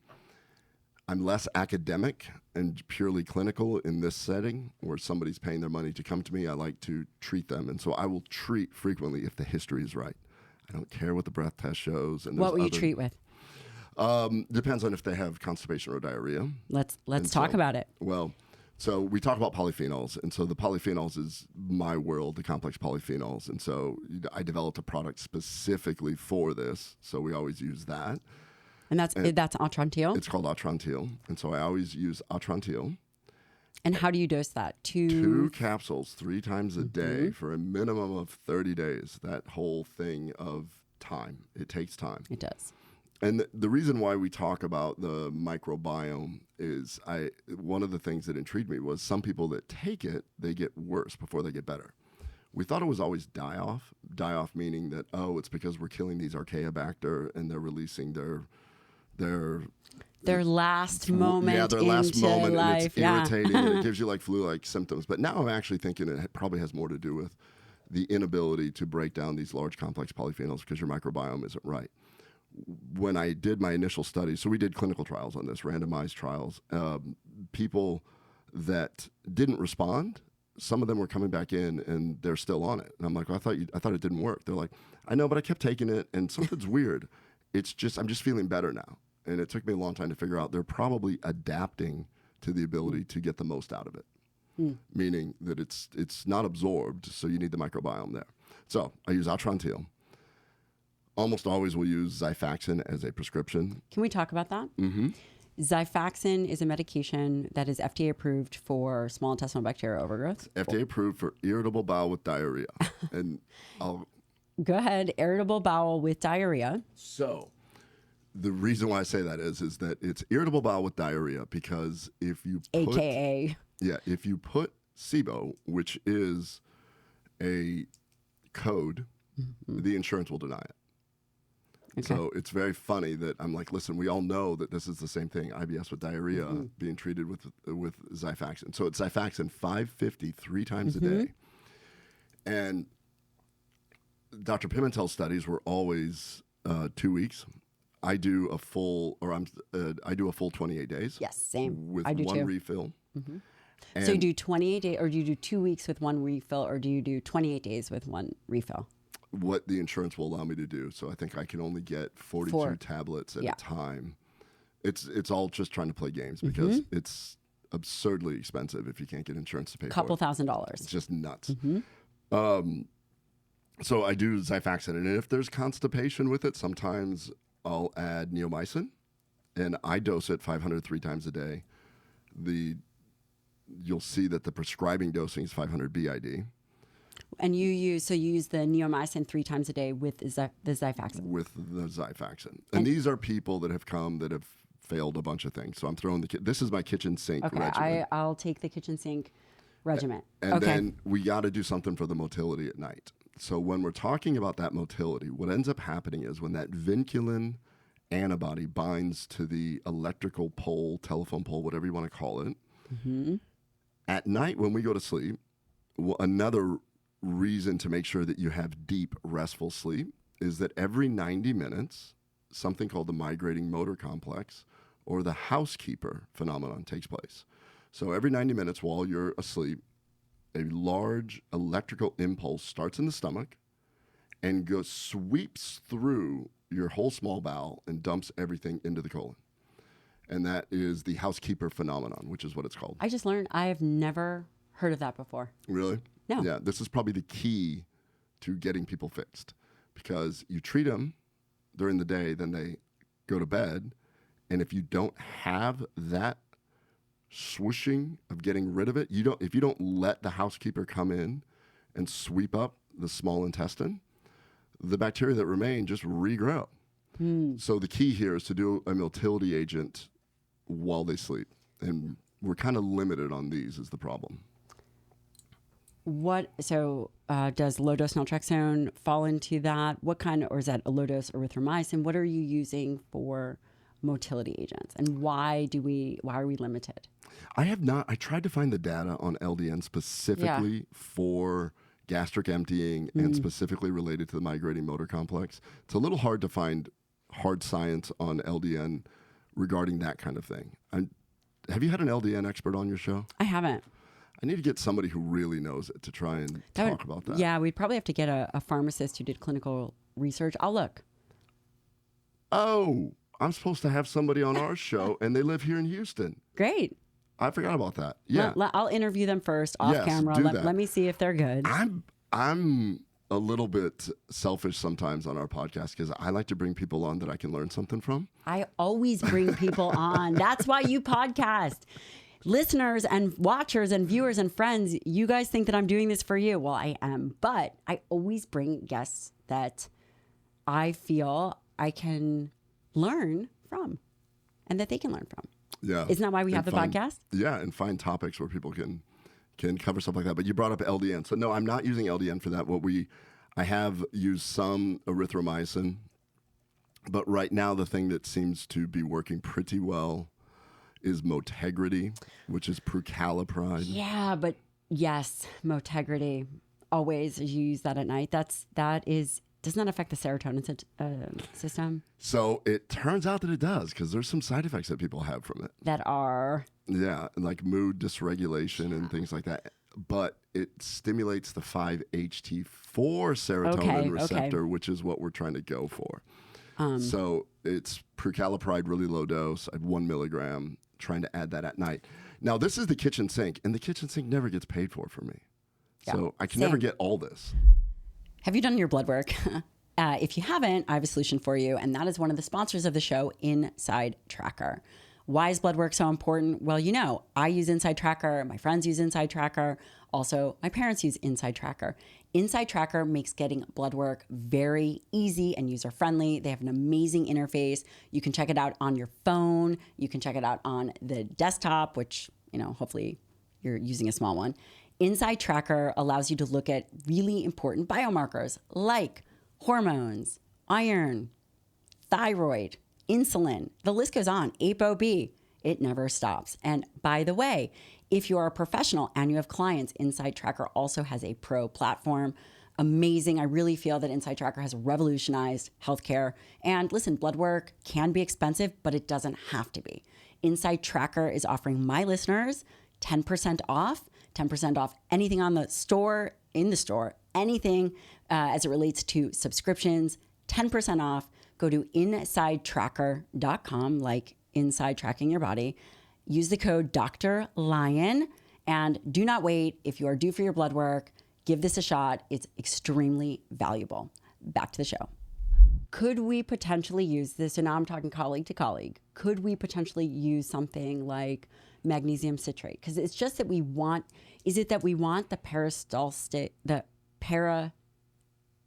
you'll say it for me. The peristalsis? Yes. Wave, or are we just trying to move things through? So we could potentially, I hate to say give them a little diarrhea, but maybe increase magnesium citrate to have them go to the bathroom at night, or even magnesium oxide as a motility agent. So my experience is those are osmotic agents, meaning they're hyperconcentrated. So magnesium oxide, magnesium citrate, they draw water in. It's the drawing of the water in that goes through. You may get a little bit of a contraction, but the reality is that the liquid itself will make its way through without having this large sweeping wave. And what I mean by the migrating motor complex is if you look at a manometry, meaning the muscular contraction, it is a wave that travels down. And so it is an actual ringing of your intestines. And so it's definitely something about the contractions, probably related to cell turnover, probably related to increased blood flow, all those things in the small bowel. The magnesium citrate and oxide are really good osmotic laxatives. Okay. When it gets to the colon, it draws water in. When the water is drawn into the colon, if it gets stretched a little bit, the reflex of the colon is to contract, which is how fiber works. It stretches the colon a little bit, and then it basically contracts and keeps everything moving. The problem with those is that if you are already somebody that feels quite bloated, you can actually add quite a bit of fluid. That's where Miralax also makes my patients feel pretty miserable. Okay. Because are you having a bowel movement? Yeah, I guess. Okay, good. And then they stop at that. Okay. And or the doctor stops them. Great, you're having a bowel movement. See you later. But they're still kind of miserable. So do you test for small intestinal bacteria overgrowth, or do you say, okay, basically I don't need to test, but if you have bloating and diarrhea, you have small intestinal bacteria overgrowth, we are going to treat you with Xifaxan and neomycin? This is assuming somebody's come as a second opinion, and I can make sure that they don't have something else. Okay. Yeah, because there's always, there's like always maybe even endometriosis or something else. Yeah, okay. Well, not even that, but like in my world, they'll come as a second opinion for a gastroenterologist, so I at least know that they don't have Crohn's, ulcerative colitis, celiac disease. Got it. To make sure we're not missing some underlying cause. Underlying stuff. But I guess selfishly, I'm asking this question because I always do a breath test because there's methane. Give me the three. So hydrogen sulfide and hydrogen. And then there can be a mixed, right? How do you treat each one of those? So the beauty of the hydrogen sulfide one is they being Pimentel and Company, they've isolated the type of, I think it's an E. coli, that actually produces that. But the hydrogen sulfide are sulfide-reducing bacteria. There's just a lot of them. Right. It's easier to treat. So those get treated with Xifaxan. And the same regimen's going to be there. And do they have diarrhea or constipation? Typically, they will have diarrhea. Okay. The true hydrogen sulfide people. And then it all comes down to hydrogen being produced. So you have bacteria that break down the food before you can. They release hydrogen. If you have Archaeobacter on one side, the Archaeobacter says, you know what? I like that. It grabs the hydrogen. It grabs 4 of them. Through an enzymatic process, produces methane. Other bacteria are like, you know what? I like that. I just need a couple hydrogen over here, and they'll produce hydrogen sulfide. Problem with the breath test that I run into is that when I have a good history, I'm like, let's try treating so we don't have to worry about this. The breath test can be really variable, and we're learning this. I see that all the time. Yeah, and we're learning more and more because there's something called a food marble. Have you heard of this? I haven't. I'm learning something else. So it's a company out of Ireland that we've been doing some work with, and they're actually doing their own study on us. But it's a pocket breath test. It started out to figure out what foods you would have food intolerances to, And then they quickly realized it may not just be food intolerance. It could be bacterial overgrowth. And so what foods are triggering more of the gases? And so you eat and then you blow into it, goes up to the cloud, and it shows what gas you're actually producing. Right now, it cannot find hydrogen sulfide, but it can do hydrogen and methane. But what we're seeing with this is we've got people that those food marbles respond to certain things, and then it'll change within 12 hours. And so is the breath test kind of a snapshot? Or is it done the exact same way every single time? Right. Is it possible that there's variables? I only say this because I still use lots of breath tests, but I like to use it to either guide me one way or the other. Like, is this really, are we just barking up the wrong tree here? Or why aren't you responding? And here's an example that I've learned with breath tests. So I've had people that have come in and they're just classic. It's like, there's just no way you're not going to get better. Great historians, they want to get better. It's things. And I only say that because, as you know, there are patients that have identified with their disease so long that it's like, you know, I don't know if I'll ever get you better no matter what, but you're not sick. That's the important thing. But I've seen certain cases, and I actually was on a webinar with Dr. Pimentel, and I brought this up, and he's like, no, I've never heard of that. I'm like, okay. But I've seen the breath test spike very early. Yes. So we're talking 15 minutes into this thing, very early, and then come down. Everything we're giving them probably hasn't even hit yet. Or it's hit and gone through, but hasn't opened up yet. So we've got Xifaxan, which is still in its compressed little tablet that isn't dissolved yet. And so we're missing it. So these people, just everything we're giving them. And so I've had good success by changing that, breaking tablets, doing stuff. Let's get the medication available to the early part of the duodenum where you're growing all this stuff based on your breath test. Or opposite, you have a very high spike late, so you're somewhere in the distal small bowel. I'm going to go up on the dose of everything because we need to get more concentrations to get there, because by the time it gets there, it's diluted a little bit. So I use breath tests a lot for that. I use breath tests a lot for trying to see if the correlation of the symptoms correlates with the breath test. If there is, then we do like a food marble. I'm like, take this home. Let's see if we can find a pattern with this. So I don't do that with everybody. A lot of the other people in the SIBO world definitely do. They say you have to get a breath test, you have to do this, but I'd rather, you know. When do you decide to add in neomycin? Is that the only other additional medication that you'll use? So Xifaxan, which we should say is a really, I might be partial, but it's a really amazing antibiotic. It seems, if what I read is correct, and maybe something, you know, new hasn't come out since I've read it, but it stays in the gut. It is not a essentially systemic antibiotic. It stays in the gut. It can help with almost resetting the, I don't want to say gut microbiome, but. Yeah, it definitely does not affect the gut microbiome adversely or beneficial. We've known that because we were trying to look at different things for treating like ulcerative colitis with it. So the key to treatment for SIBO is intraluminal delivery.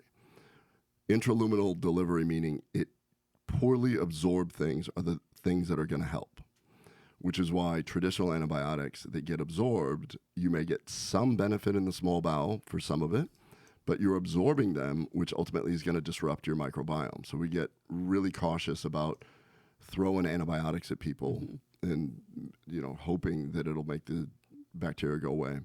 The large polyphenols are unabsorbed as well. So that's the whole concept of why that's there. The quebracho itself has all these hydroxyl bonds on the outside, and it works like a hydrogen sink.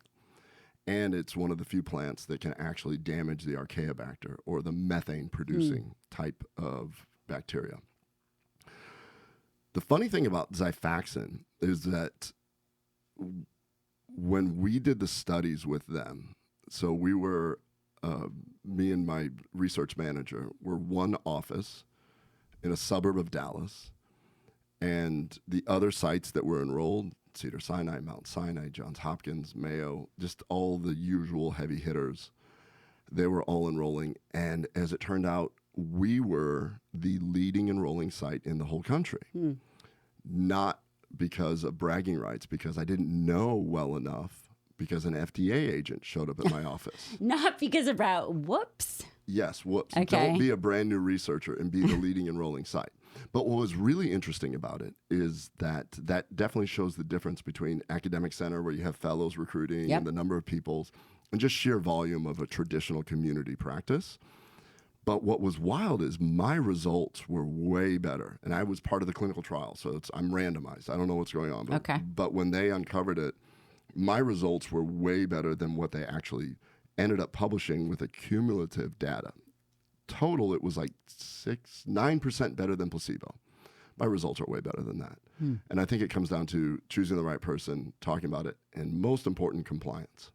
The compliance of taking it for that full, and the study was only 14 days, but taking it at least 3 times a day, 14 days, with the Xifaxan. Very few side effects. Outside of cost, that's the only problem with it, is basically the cost. And the other treatments, so we've got Xifaxan, neomycin. Is there any? The reason why the neomycin is there is because the Xifaxan really does not work against this Archaeobacter. Okay. Neomycin has a little bit of an effect against it. And so a couple studies came out which showed some benefit taking both of them to help with constipation and methane production. Any other medications used for the treatment of SIBO? Oh, boy. Yes, I use a lot of different things. And do you use a lot of different things? And I think that one of the reasons is I'm diving so deep into SIBO is because I think that all of us, either clinicians or people listening, either have it or haven't countered it. Again, it's this bloating, it's this diarrhea or constipation. I mean, it seems as if it is going to affect all of us in some way or another, whether we have it or a patient or a client. And we have to really get clear that there is some good science behind it about what potentially it could be. And there's some really good potential treatments. And it's really important to treat because if left unchecked, once an individual gets damage to these viculin or kind of these motor units, I think it's very difficult to fix chronic constipation. And just it seems to affect autoimmunity and inflammation as a lifelong problem. Yeah, for sure. And I think that's why it's so important for me to sit there and say, we don't always have to put them in this perfect box. I don't always need this antibody blood test. I don't always need this breath test. What I need is for your gut to heal. How we do it? Well, let's try some different things. We're going to definitely go down. If you have the history and you sound like SIBO, we definitely need to do that. The beauty of using some natural products is that even if you're not getting rid of what you think is the SIBO, you're at least helping the microbiome, for instance. There's other things that are going on that we've been doing. I came out, for my patients, I have what I call a SIBO support box, which is AMNPM packets. We teamed up with How come you didn't bring me one? I didn't get one. That's ridiculous. It's because I traveled here. I had to travel wide. I flew to Houston for this. So, well worth your time, my friend. Totally worth my time. But because what I was seeing is all these people were coming to me and they were having food intolerances. They're like, I can't eat this, I can't eat that, I can't eat this. Which would you say that's part of that FODMAP diet?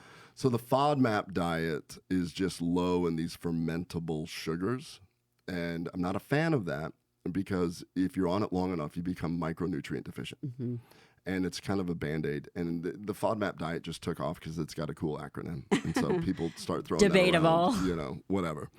But after listening, people were having all these food intolerances that they didn't have before. And then you start looking into it. And then let's get back to where I was talking about the enzymes that break down those amino acids. Well, we have other enzymes, like something that breaks down histamine, diamine oxidase. If you have inflammation in the gut, the diamine oxidase can't work as well. And it actually is not able to produce enough diamine oxidase. Then when you eat anything with histamine in it, like an avocado. Avocados sound safe. Spinach. Terrible. These people feel terrible. They feel terrible. And one of the reasons is because the histamine that's being produced gets absorbed, and then the histamine is creating this sort of systemic reaction. Mm-hmm. So I'll use in this box, with everything that we've talked about, I'll use diamine oxidase. I have atrantil in it, AMP in packets. I put immunoglobulin Y. You're familiar with colostrum and things like that. And so colostrum, one of the main reasons why people use it is for the immunoglobulin, IgG. Mm-hmm. IgY has actually been shown in studies to be more stable throughout the gastrointestinal tract. So this way it can go through the whole length of the small bowel. So I add the IgY. And then in the evening packet, I add a combination highly absorbable magnesium because, as it turns out, when you have bacterial overgrowth, the inflammation in the gut and the bacteria can actually deplete your body of magnesium. So And why is that? Do we know? it's just because the organisms themselves will use the magnesium that you're taking in. So selfish. I know. And so, and the beauty of using magnesium glycinate and magnesium malate is that malate has been shown to improve intestinal motility, like we're talking about. And then glycinate has been shown to help with anxiety. Yeah. It's really, really interesting. I think that that's helpful for people. When, is there anything more that you wanted to cover on SIBO? Because I have one more question regarding SIBO, and that's this idea that it just seems that it's almost refractory sometimes, that they do really, really well on a combination of Xifaxan. They, you put them, they can go back to eating normal foods. They don't have to follow this FODMAP diet. They'll be fine for a couple months, and then it's back. The unfortunate thing is what we have also seen is that Xifaxan can work great once, pretty good the second time, and not work the third time. So there is some sort of tolerance to that. I think that the key to these people that have this refractory situation is to work downstream and improve the microbiome so that the microbiome can correct the problems going on. So if you are producing pro-motility metabolites like butyrate, then you're going to correct that motility issue that's allowing the bacteria to grow every night. So over time, I'll have people that just seem impossible to treat, and we just try all these different things, and let's try this, let's try that, and then just over time, all of a sudden, it just gets better. And I think it all comes down to the SIBO in the small bowel is affecting your microbiome, causing dysbiosis. And as long as you're having dysbiosis, then the two will go hand in hand. And so if you can't totally get rid of the SIBO, then let's at least focus on the microbiome. Okay. And over time, it seems to work. So this is just a long game, is what you're saying, is with the small intestinal bacteria overgrowth is you can treat the small intestinal bacteria overgrowth, but you want to create an environment where gastrointestinal health permeates, no pun intended. Is really kind of everywhere. Yeah, but I hear this from a lot of people. Well, it just seems to never go well. I don't have that many patients where they come in, they're like, nope, didn't work. I mean, maybe 3 or 4, and I still see them regularly because we're trying everything. Yeah, I have one patient, but then again, she hasn't been great about doing her tests because she does have animals. She has a handful of dogs, and I think that there may be a Giardia component to that. I think that there's a component to parasitology, which, before COVID, we would send everyone to a parasitologist to do a stool sample, and they looked at it under the microscope, and now everything is done with DNA testing and PCR. It seems to miss these, and we see this with the military. It's a huge gap with the special operators because they go to all these different places. I had one guy come back and his entire platoon actually had their gallbladder out. They all got sick. Wow. Yeah, all of them. Wow. A platoon, and they all have SIBO. Everybody has SIBO, but they also have a handful of, whether it's roundworm or whipworm or Giardia or Entamoeba histolytica, and it seems as if they pass it back and forth because of toilets or things of that nature. Do you find that? Do you feel like the parasitology testing is adequate that we're doing now? Are there any opportunities for improvement that you've seen? And this might not be your domain, but it's definitely not my domain. But I will say I think that we don't have good testing. We don't. And so, especially if I'm using labs that are required by the insurance, the duopoly of LabCorp or Quest. Yeah. They don't. They do. It's crap analysis. Yeah. I do. I'm using a stool test called Genesis stool test, which does use some DNA analysis and things like that. But it's still it's always. It's not good. It's not good. It's always negative. And so yes, it's always negative, and that's because whether the burden is high enough. We still send out to infectious disease. Our infectious disease. We have great infectious disease doctors. Our infectious disease people don't believe that there's a whole lot of parasitic involvement causing disease in the area that we live in. And so It's not true. We get food globally. They are in animal. I mean, again, the reason I became very capable at doing this is because I treat special operators as well. So how do you diagnose them then? I will tell you more after the podcast, but we send them to old school infectious disease guys, like in their 80s and 90s, that do old school multiple stool samples, and they all come back positive. And they come back positive. Wow. For, again, Entamoeba histolytica. I had one guy that had schistosomiasis, and they find it, and we treat them, but more importantly, they all get better. Here is the ringer. No, again, terrible mom jokes, but you have to treat their spouse. Oh, wow. Yeah. You have to treat That their makes spouse. sense. Right. Yeah. And so you can treat one person, full resolution of symptoms, but if you don't treat the partner, whether it's back on the toilets or the bed sheets or whatever, they all get it back. I'm just laughing because if they're going to go see you and then you end up diagnosing something like that, all this the is time. like this is like how it was when I was in high school, where if somebody got an STD, you're supposed to call everybody that you've been in contact with. Yes. No. It is funny, but most importantly, these guys all get better. Oh, wow. But That's we awesome. have had to go to extreme measures to find parasitologists to send them to these old school places, and it's tough. This episode is brought to you by First Form. First Form makes incredible protein powders. That's probably one of my most common questions that I get asked. What kind of protein do you use? And First Form makes great flavors. They also have a natural whey, which is amazing. We make pudding out of it. We also make somewhat of like a ice cream type shake. And if you are looking for protein powder on the go, then look no further. First Form makes a great one. You can check out their protein powders, which, by the way, also mixes amazing. Nobody likes that chalky tasting protein powder where you're like drinking it, kind of choking, not sure if you should spit it out or maybe it doesn't taste good and there's an aftertaste. It's a whole situation. First Form has fixed that. You can try yours. Go to First Form, that's 1stphorm.com, and use the code Dr. Lyon. That's firstform.com/Dr. Lyon. I want to move on from small intestinal bacteria overgrowth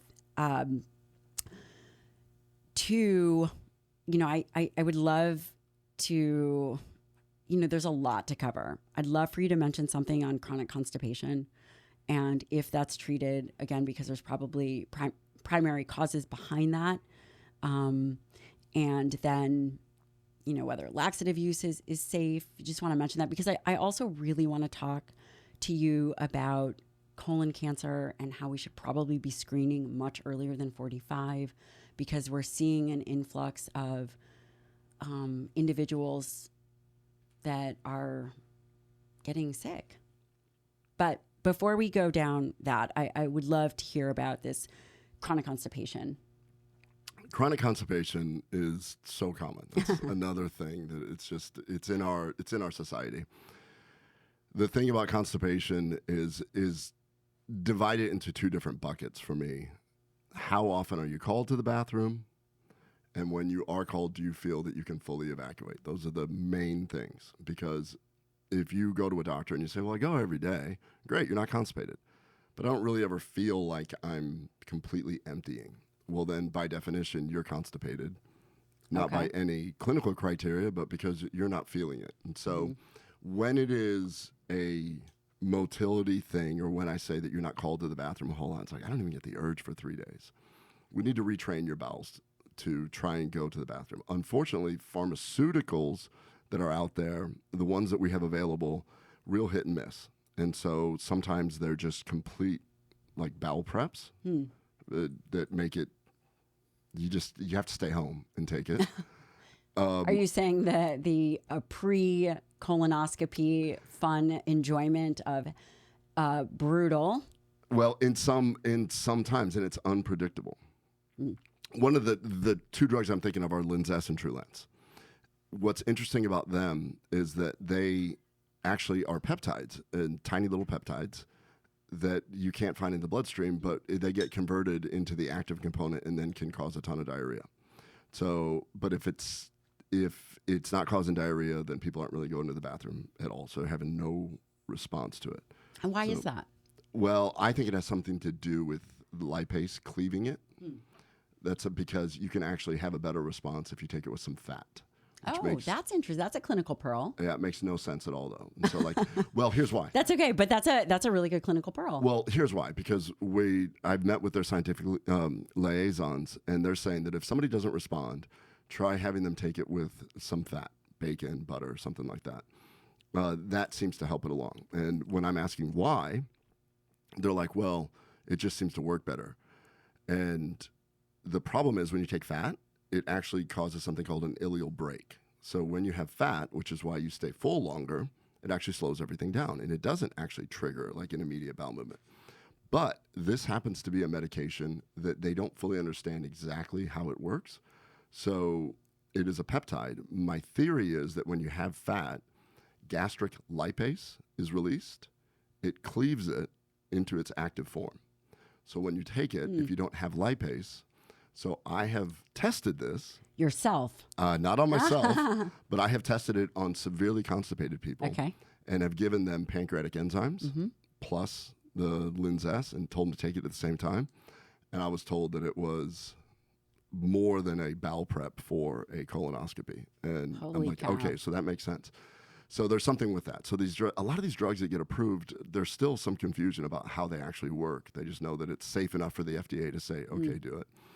So if somebody's not going enough, then it is, what is the appropriate combination of fluid, fiber, soluble fiber, insoluble fiber, and an osmotic agent? And those osmotic agents are magnesium citrate, magnesium oxide, Miralax, that's PEG, these different things. And so how do we get enough fluid in there so that your colon can then start contracting and at least moving things along quicker? Sometimes a stimulant is necessary. What kind of stimulant? Well, it could be a natural one like senna, Okay. or it could be, which is, I forgot what the actual natural name of it is, or bisacodyl is the pharmaceutical one, which is Dulcolax stimulant. To get people, because what ends up happening is... Caffeine or nicotine doesn't... Caffeine and nicotine both. Caffeine has caprylic acid, which works as a stimulant, and nicotine definitely, which is why back in the day people would wake up, have coffee and a smoke, and have to go and have to use the bathroom. Nicotine definitely, because it actually can hit the nicotinic receptors, which stimulate motility for sure. So, but I mean, telling people that I want you to take some magnesium citrate and smoke half a pack. Or a nicotine mint, side of nicotine. Or We're a not side of saying to do nicotine. that, guys, but Yeah, talking those, shop over here. Yeah, those definitely can actually stimulate that. And then using a stimulant as necessary. People are very scared to do it. They don't want to become dependent and everything. And is that a true thing? It's not. It's the old stimulant medications that we had would damage the nerves. Those no longer are there. What were those? I don't remember what it was. It was, anyways. Wait, but so it was an people actual compound that would actually damage the nerves, and then you would actually become dependent. But they got rid of that compound. So, for example, daily use of senna would be acceptable. You are not worried that someone would become dependent on a laxative.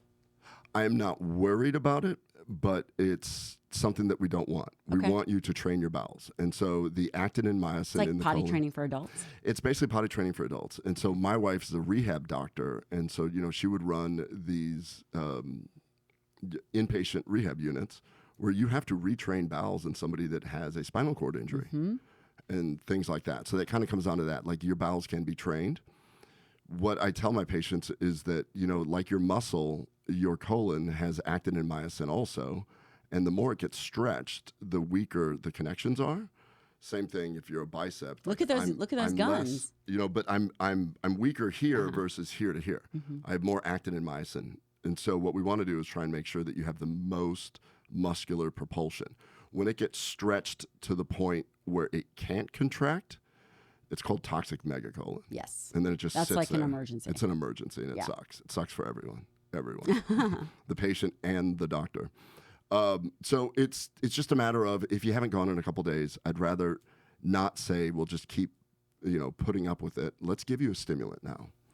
And take a stimulant. If you haven't had a bowel movement in 2 to 3 days, take a stimulant so that time it, you take it overnight, wake up, have a bowel movement, and then let's try and go longer and longer and see what we can do about bowel training. That goes hand in hand with pelvic floor issues. So a lot of people, Men and women? men and women, more women, there's a lot of things associated with it. We can go back to childhood trauma. We can go to stress. We can do different things. We can go to the phone, people taking their phone to the bathroom. But I don't know anyone who does that. I know. Matt. Just kidding. He's in the bathroom with his phone right now. But I have to bust his chops because it's like... It all comes down to the same thing, that you have these muscles and you have to allow them to relax to have an effective bowel movement. The brain doesn't understand that it's not relaxing. And so you think that you're relaxing when it's not happening. So I'll bring people in, and the most effective test is just basically have them squeeze on my finger with their anus, try and relax. Don't try that at home, folks. Yes. And then try to expel my anus. And it sounds weird, but... Expel your finger. Expel my finger through their anus, correct. And by the way, this is like when we talk to a urologist, there's lots of penis talk, and now you talk to a gastroenterologist, Yeah. there's lots of anus talk. This is just... It's just normal. Par for the course. Yeah, it's just normal. But it's fascinating because so many people that have constipation, and nobody's happy about it. Right, of course not. But I'm like, just try and expel my finger. They're like, I don't want to do that. I'm like, just try. And then when they do... I feel the internal, it's called the pudendal muscle, just clamp down. Oh. And they're like, I'm trying. I'm like, okay, now watch this. And I'll pull on it. And I'm like, okay, do you feel that? They're like, a little bit. I'm like, just relax. I'm going to hold my finger here. Now do it. And then they get it. And that's where biofeedback and therapy comes in. And that really would be easy to fix. Okay, and one would address that by seeing a pelvic floor specialist, a PT, right? A physical therapist. Usually it's a physical therapist that specializes in pelvic floor therapy. And there's different, so that is the root cause. Now, that is the end mechanism. The root cause of why that's happening could be different things. It could be that you've had chronic constipation for so long that just pushing like crazy, the wires get messed up. There is an association with trauma, of various kinds of trauma, because your pelvic floor is a core muscle. I see. And you can hold a lot of emotion there. I see. And that happens. And then there's also this whole phone thing. It sounds silly, but it's done wonders for my hemorrhoid business. Really? Yes. All ages. All ages. It's fantastic. Because people go to the bathroom with their phone and they get triggered. And they sit longer. Holy cow. Yeah, they can get emotionally triggered. And when you're emotionally triggered, you can't, it's that fight or flight versus rest and relax. Yeah. You need your body to completely relax. Well, while we're on the topic of pooping, the squatty potties that change the angle of your, would it be the pelvic floor or is it some muscle? Yeah, it's that muscle. Is that a good thing? It's a great thing. Yeah, I love it. So you believe that there's positive benefits to raising your, it's like it has you squat instead of seated. Yeah, so what you do is, all it does is get your knees up above your hips. Okay. And if you lean slightly forward, and there's tons of data on this. There was an article that's kind of funny. The Japanese did this. They took like 10 medical students. Always the medical students. And they repeatedly filled their rectum full of barium, and then they would have them poop it out in various positions until they found the most effective angle. Friends, this is why you should never become a medical student. Yeah, and they and what they determined is there's an actual angle. Too far, and it may change, but there is an angle. When you go to other countries that they squat when they go to the bathroom, they don't have constipation or hemorrhoid issues. So there is a physical way in which we were potentially designed to go to the bathroom. 100%. And squatty potty gets you almost there. You should have developed that. You should have invented. You did an amazing job with Atrantil. We use it in all our patients that we're bridging them from for SIBO treatment. But Ken, you really should have thought about this squatty potty. We kind of missed the boat on that one. Yeah, wow. We may have a branded squatty potty. I don't know, Okay. but honestly, they did a great job of at least getting it out there. There's tons of different brands out there now, but definitely. I am going to give you. I had 5 rapid fire yes or no questions. Okay. You don't get to comment. It is fully yes or no. Okay. Okay. Mouthwash. No. Laxatives. Yes. Diet Coke. No. International travel. Yes. Sushi. Yes. No. Yes. That is sushi is like Love full of sushi. parasites. I love those parasitic No. sushis. You're eating. Okay. No, I can't. Really? Well, no. now I tell hold all on. my patients, no, so you guys, if you are listening, if you are in Ken's camp, carry on. If you are my patient and you are listening to this, okay. I'm just This was saying. supposed to be yes or no, but go. I'm just saying that if you're getting gas station sushi here in Houston, I don't think maybe it matters. no. I don't think it matters. You guys are going to get Giardia. You're definitely going to get some kind of worm. So, caveat, I always make sure I have a little sake to kill whatever organism is there. Ken routinely deworms himself.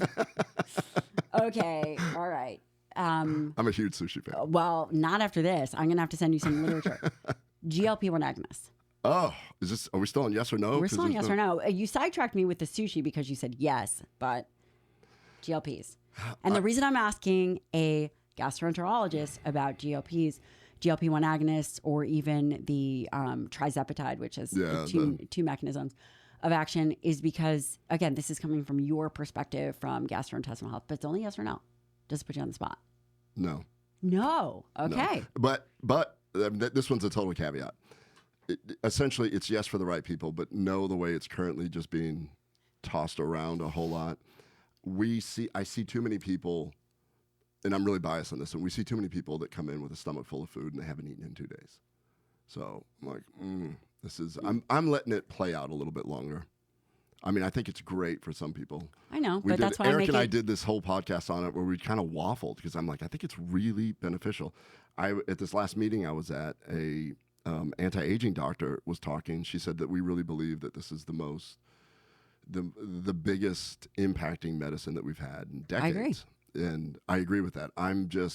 You are a gastroenterologist and you care about... I see the negative side and I'm just waiting for it to... I can't in good conscience say, please go do that, because if you get permanent gastroparesis or if something like that happens... But I don't think that's going to happen because it doesn't affect the nerve. Yeah, but how is it causing gastroparesis then? I have my theories on this. It just delays gastric emptying, and that's exactly what it's designed to do. If you give it to someone who already struggles with constipation, now we're talking about something else. So if you have someone that actually already has a damaged GI tract or is really struggling with chronic, so basically if you have someone who, let's say they have damage to their nerves, let's say they have diabetic gastroparesis, or even some kind of Lyme can cause nerve damage, whatever it is. And then you give those people GLP-1 agonists, then you've got a problem. But I haven't seen any data that says that, and again, I just don't buy it. I think that they're really good drugs. I think we have to determine who is utilizing it and who is not. Yeah, and who's utilizing it the right way? Yeah. Are you maintaining your muscle? That's the big scary thing. I will also say there's no direct mechanism of action that says that you couldn't. We put patients on GLP-1s, and I use more of the trizepatide, the dual agents. We track all their muscle. We track their body fat, and they do not lose skeletal muscle. Really? No. That's great. It's because they are training and they are prioritizing protein, and we have all the other pieces in place. The reason that there is such pushback is because people are losing body fat and they're losing skeletal muscle, but there is not something inherently about the mechanism of action that actually affects skeletal muscle. Yeah. My pushback is it's a soft no. Yeah. Because I'm just sitting on the sidelines, actually. And well, you were a yes on sushi, so now you're in big trouble. I know. But I will say this, everybody talked about Ozempic and everything, but it is just a peptide. It is. And you were the first person to ever even talk to me about peptides, literally like 6 years ago. Yes. And I love peptides. Now I think that's if the FDA would just get out of the way and pharma would get out of the way, there's so many incredible things that can be done with that. Yeah. And just to be clear, we are definitely not giving anyone medical advice. We are both practicing physicians, and the FDA did come down really hard on peptides, and peptides are just a string of amino acids all put together in particular ways. There are peptides like, again, CJC and ipamorelin and BPC 157, which seems to have some good impact on gastrointestinal health. But the FDA did come and take many of them off of the market for physicians to prescribe. But all the good ones. that being said, GLP-1 agonists, Ozempic, Moderna are all peptides as well. Let's pivot a bit to screening. Yes. Let's talk about colonoscopies. Let's talk about colon cancer and when you think individuals should be screened, and what are your thought processes from both endoscopy and colonoscopy? So the current screening guidelines are everybody age 45 and older, you start your screening process. If there's a family history of anybody with a polyp or cancer, you start at 40. Those are just kind of hard start times. Polyp, just as most people have had polyps, right? So then that's the interesting thing is, anybody in your family ever had polyps or cancer? And they're like, no. And then when they come in for their scope, like, I actually asked my mom, and she's been having these for years. It's something that nobody ever talks about. Right. You don't talk about it at the dinner table. Yeah, Maybe. it's not just cancer, because we know that colon cancer is the second leading cause of cancer death in the United States. Which is crazy, because it is a very slow-growing cancer, isn't it? It's a slow-growing cancer, and we have a cure. The cure is colonoscopy, because we know that these cancers, almost all of them, start out as a polyp, and then they grow into cancer. So as they grow into cancer, we can remove those polyps before they become cancer. So they all start. And how common are polyps? Extremely common. And so don't be concerned if you go and you have a polyp, and then the recommendation is it in 5 years that you get 3 or 5 years traditionally, depending on the size of polyp, how many you've had, things like that. But they're common enough that we're judging gastroenterologists about their competency on their adenoma detection rate. What is the percentage? Say that again. So we're being watched to make sure that we're having adenoma detection rates, ADRs, which are at a certain level. And so we know that in a certain population, we should be achieving an ADR of at least, 32% or something like that. But meaning you should be able to catch. Meaning that everybody off the street, at least, I don't even know what the actual bare minimum is, because all of us are significantly higher than what is required. Mm-hmm. But I want to say that most of us, over 40%, 45% of all the colonoscopies that we do, we're finding a pre-cancerous polyp. Mm-hmm. Now, what's really scary is we're finding them in really young people now. 30s, 20s. Is it because we're screening, or? No, because we're not even screening these people. I'm seeing them for bloating, pain, things like that. And then I get in there and it's like, wow, rectal bleeding. And then it's like, wow, there's a polyp. This is really interesting. You're in your 30s. We would have completely missed this. And in 10 years, that would have been cancer. Oh, That's what's a little bit scary. So when you say, when should we start screening? If all you have is a hammer, I'm like, start screening, like the second you're old enough, above 18, to make your own choice. And so, but we are seeing a lot of people that we're scoping them for other reasons, and we find precancerous polyps in their 30s. So why do you think we're seeing such a massive increase? No one knows. An article, I guess it was 2 years ago, was the first one that actually looked at this and showed that the children of this generation are having higher colon cancer than their parents. So stop and think about that. The parents are now in their 70s, and the kids in their 40s are having colon cancer. It's the first generation ever to have this. Is it diet? Is it disruption of the microbiome? Is it other factors? Immune response to whatever, infections, things like that. Who knows? But your kids, have they been screened? Are you screening them yet? No, not yet. No need to. Still file that, 19 and 17. And so, but certainly, I think when I got my first screening when I was, just because I was seeing stuff. Yeah, but also you're a gastroenterologist, and everyone should know that whatever physician, whatever specialty the physician is, there's the medical student syndrome, and then there's the residency syndrome, where whatever you're in, it's, I don't even have a prostate. And if I was a urologist, I'd probably be, I definitely have prostate cancer. I know. We got to, like, now I'm so paranoid because I have patients that so many of them are getting prostate cancer. I'm like, can't. And so, like, they'll come in and tell me, they're like, oh, doc, you know, and I get all worried. I'm like, could somebody do a prostate exam on me? You know, and it's all my nurses. Shane is home today, so you just might be in But he's luck. got to figure out how to do some sort of at-home tracking, like we can now for cholesterol, like we can now for diabetes, like we can whatever.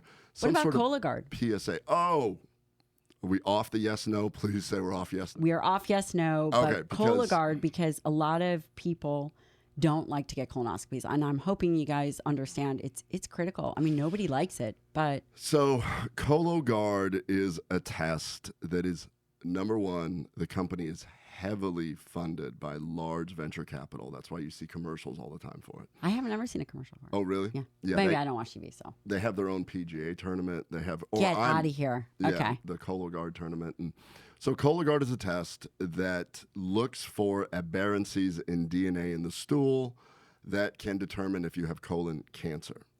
The problem with Cologuard is that the sensitivity and specificity, meaning the likelihood of you actually having cancer, if it's positive, is very low. So I've treated or I've scoped, I was keeping track for a bit, but it's got to be somewhere around 120 people now that have come in with positive Cologuards. The look on their face is, I'm dying of cancer. Terrified. I'm terrified. All 120, no cancer. And Wow. if you read the data on it. Wait a second. Yes. And now that's false positives that really False positives. freak people out. And these are people that may have had 2 Cologuards. Oh, man. And then one was negative, one was positive. One was negative 2 years ago, one was positive. The problem is it doesn't pick up polyps at all. And so you'll have these people. Right. And if it's positive, you're getting a colonoscopy. Here's the rub. If you're like wondering, well, why does it even exist? Well, it's going after the insurance reimbursement for colon cancer screening. So the worst thing, insult to injury, is when somebody gets a Cologuard positive and their insurance said, okay, we'll pay for that because this is your screening exam. But now they need a colonoscopy. And they're like, well, we already paid for a screening. Now you're on the hook for a deductible. So they got one for 100% paid, and now they come to me and they have to pay out of pocket for it. So that's part of the problem. So no, I'm not a fan of it. Okay. It's I only use it when I really don't want to do a colonoscopy, and it's somebody's 112 years old and they're scared. I'm like, all right, we'll get a Cologuard, and God, please be negative. Yes. Then I have to do it. Yeah. The whole thing. So not a fan. Definitely it's. And then once all my patients that were scared to have a colonoscopy, once they have one, they're like, this is just not a big deal. You come in, you go to sleep, you wake up, and you're done. And you have peace of mind. Yes. And you might get a bracelet. And you might get a bracelet that says, what would your microbiome say? Yes. Dr. Ken Brown, I love any time that I get with you. We could go on and on. I'm hoping that you'll get back on that plane that you flew here, and we will do a whole second episode, because there are things that we didn't get to cover, like reflux. Yes, I will tell you when we need to do that whole reflux talk. I got it, because that's what I'm doing research on right now. Tell me, because I would love to have you back on to talk about reflux and H. pylori and all of those kind of things. So tell me what you're up to. Well, the biggest thing with reflux is that it is the most common disease. It's the most prescribed medication. This whole class of medications called PPIs. The problem is that now, since we've had them out there for 30 years, it appears that PPIs, proton pump inhibitors, Nexium, Prilosec, you see them. There really seems to be some correlation with causing dementia, causing osteoporosis. Is that because of the impact on the mineral absorption? I don't think anybody really knows. They just know that it's a correlation. Two sides of it are, well, maybe the data is pretty weak, but the reality is if it's contributing to that and there's other ways to fix it, then maybe we should not just be shutting off the acid. Maybe we should work on doing other things like tightening the lower esophageal sphincter, maybe making the stomach work better and move the right direction, things like that. And that's what we're working on right now. Well, I cannot wait. Again, we have shared patients together, and I have consulted you with pretty chronic reflux, and there's all kinds of things. So I am so excited for you to come back on and talk about it, because I think that you are amazing.